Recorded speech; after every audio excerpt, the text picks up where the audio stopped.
High বন্ধুরা, এখন ভ্যাসেলে করে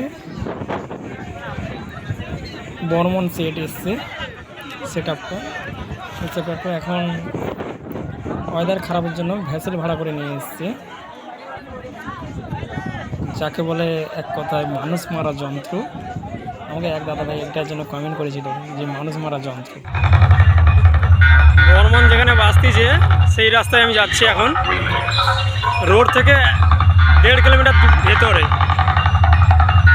বর্মনের কাছে গিয়ে দেখাচ্ছি।